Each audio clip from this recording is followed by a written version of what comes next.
For as much as everyone was not hoping and was begging that a movie that is really beloved by people my age wouldn't be turned into another live action remake, Disney still is on the warpath even after Snow White. They're like, no, we are determined to make more money out of this. God dang it, I know we are. And even if it takes taking one of our beloved movies, especially more recently compared to Snow White, we can still mine something from this. We can still make something from all of these. This particular movie, yeah, it was bound to happen. If you're a fan, sorry. Even what I will say throughout this video might make you mad. I'm just telling you how I feel. I'm not forcing you to do anything. I'm just letting you know. For those who are fans, I understand. But, I mean, at the end of the day, it could be worse.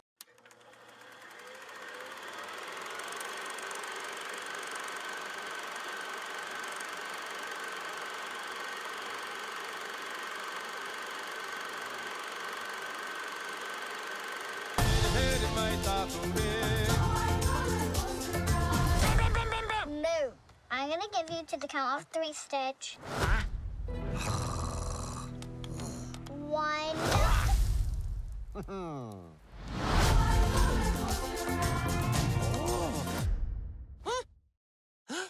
Lilo and Stitch 2025 is directed by Dean Fleischer Camp with a screenplay by Kekaniokalani, Bright, and Mike Van Waes. Film stars Sydney Elizabeth Ogden, Billy Magnussen, Hannah Waddingham, Chris Sanders, Courtney B. Vance, Galifianakis, and Maia Kealoha. According to IMDb's plot synopsis, a lonely Hawaiian girl befriends a runaway alien helping to mend her fragile family. Once again, another live action Disney remake, folks. Yay!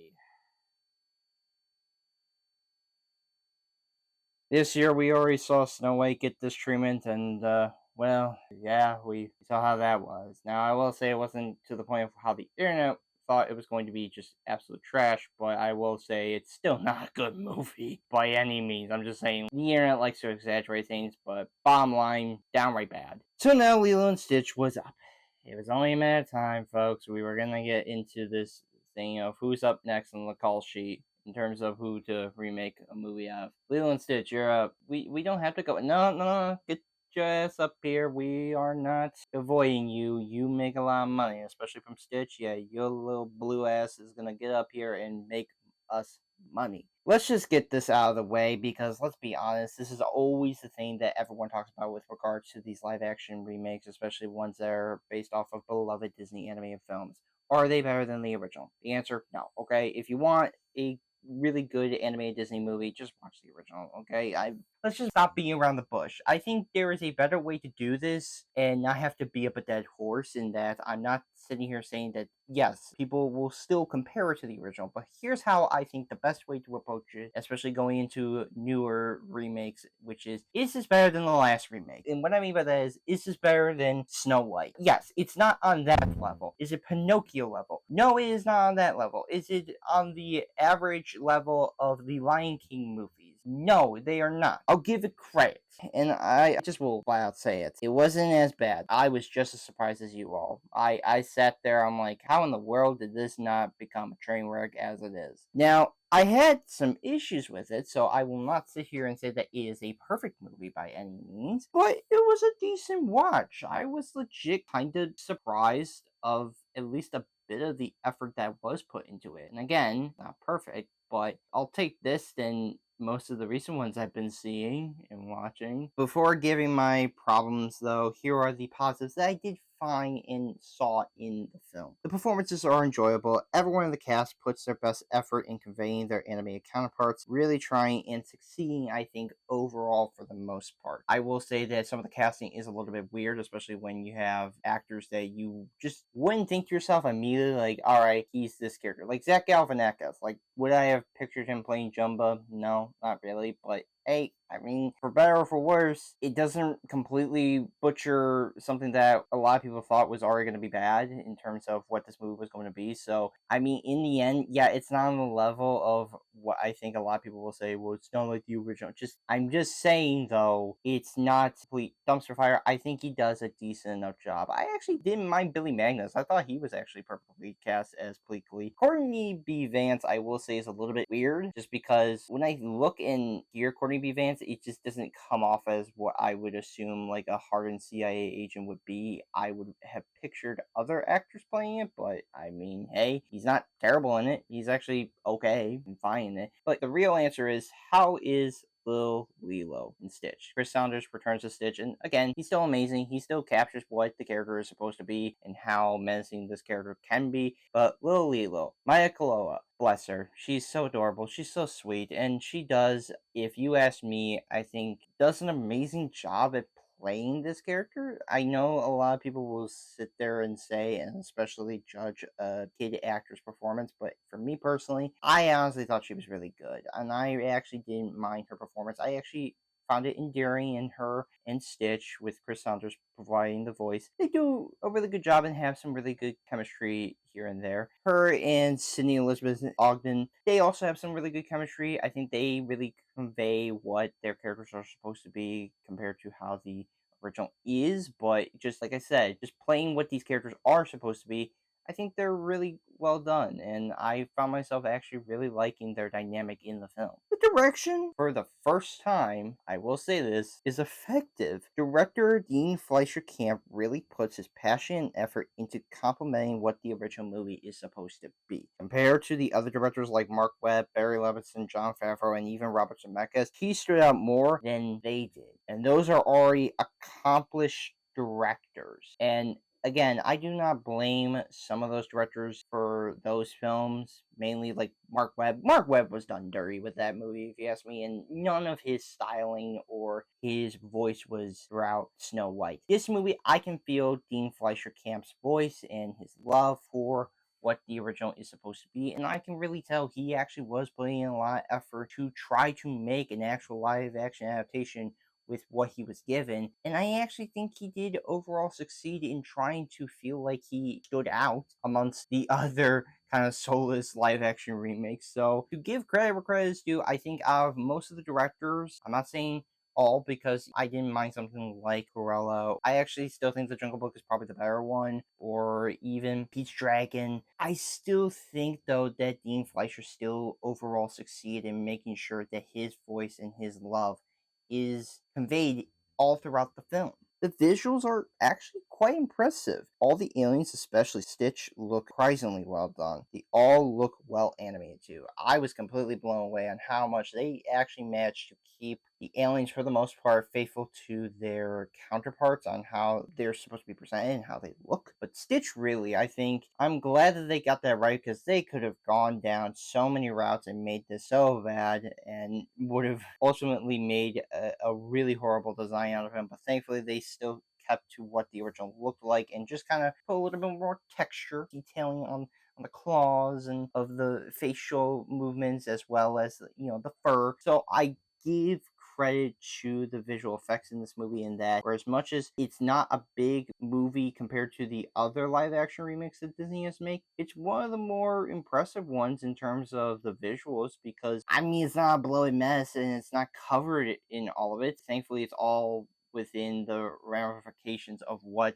the movie is set to. The music is good. Composer Dan Romer does a credible job of fitting the film's vibe, just like the animated version, echoing kind of what Alan Silvestri's style is like in the original, and kind of bringing it to life and having some of the original songs in there. I think for the most part succeed in capturing the vibes of what Lilo and Stitch, not even just the movie, but what the movie is supposed to be, very well. And for that, I was not mad at it. I was actually really surprised that they were able to keep that level and tone that they had. The cinematography is actually exceptional. Cinematographer Nigel Buck grounds it all with the beautiful sides of Hawaii and making it feel personal. It actually feels lively than most of these remakes. If you saw my review for Snow White, you know how much that I found that movie to be so soulless, how much it zaps what a live action adaptation is supposed to be, but rather the feeling of like a Disney movie. It just kind of felt like there was nothing to it. Even something like Pinocchio also had that same feeling as Snow White. It just felt soulless. It didn't feel anything.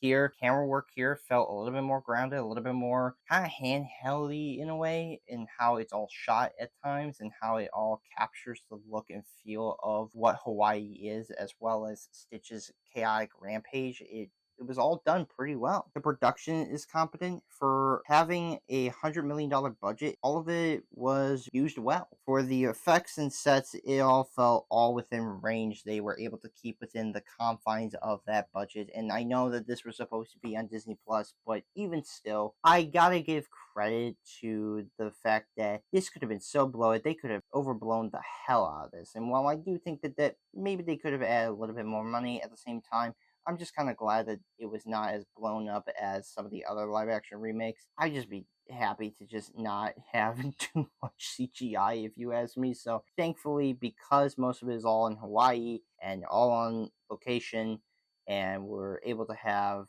a stand-in for Stitch, and then able to make sure that Stitch was the one to pretty much be fully captured in terms of how the character's supposed to be. I'm at least happy that they got that down. For as it does decently in these areas, it does slip up on these other areas that leads to some of the problems with this movie, and like with most of a lot of these live action remakes, I mean, it's bound to happen. So here are now the negatives. The pacing and runtime is inconsistent. Scenes feel like they are rushing through parts and slowing down in others. With a runtime of 1 hour and 48 minutes, it just all felt uneven. There were times throughout this movie where, especially in the beginning, they're like, we need to just get to Hawaii. So we just need to blast through the opening sequence, get this all going quickly and fashionably as possible.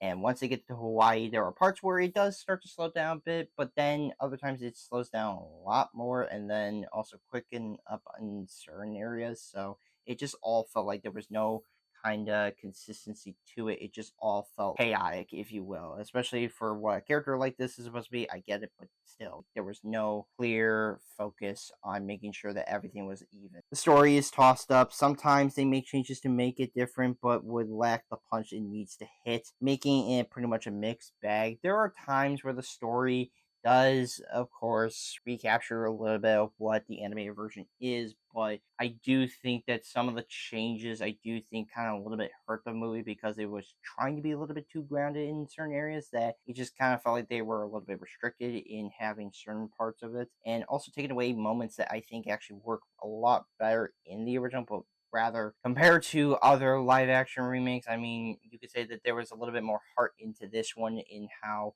even still the message of family is still coming across in throughout this entire film. But again, I'm just saying it is a mixed bag, if you will, on how it's all conveyed. The villains are lackluster. Both the Grand Councilwoman once again and Jumba, who has now been upgraded to villain status rather than just kind of being a side character that is told by the Grand Councilwoman to catch her Stitch, and then he goes back and forth, that sort of thing, and how the character is in the animated versions. That's one thing. They're just not effective that much, and still not lending much other than just being evil. That's all they are. It's just, I'm mad and I'm angry, I'm crazy. It just kind of felt like it was kind of going through the playlist of what you kind of tend to see with a lot of villains, and for that, I just didn't find them interesting. Boyfriend subplot is still pointless, just like how in the original, this is still one thing that this plot line doesn't add much to the film or change it to make it better. It's just a wasted opportunity, if you ask me. There's no point to this. It just kind of felt like it was just thrown in there because, hey, that was in the original movie, so we gotta have this. But even then, nothing to it. They just had to throw it in there because it was in the original. That's all it is. It is another live action remake, but one that didn't actually frustrate me in this one. I'm at least happy that it didn't do that. The film delivers on decent aspects, but suffers on the shortcomings that were a problem and kind of stand out for the most part. Honestly, I'll take okay than average or bad. Compared to Snow White and, like I said, the other live action Disney remakes, I'll take this. I will honestly take an okay remake than just a painfully bad or average one that you just always get from Disney. I'm going to give Lilo and Stitch 2025 a 6 out of 10. It's okay. I do think that kids will go in and actually like this and enjoy it. I'm just saying for myself, for anybody that is my age who grew up with Lilo and Stitch, which I watched it, but I was never like a huge avid fan. Like I said, Treasure Planet and Atlantis, those are my go-to Disney movies. But I'm just saying, for diehard fans, you're probably going to be disappointed. But I mean, if you have kids and you want to just take them to see a Disney movie, I mean, this won't hurt you. But does this make me want to see sequels to this?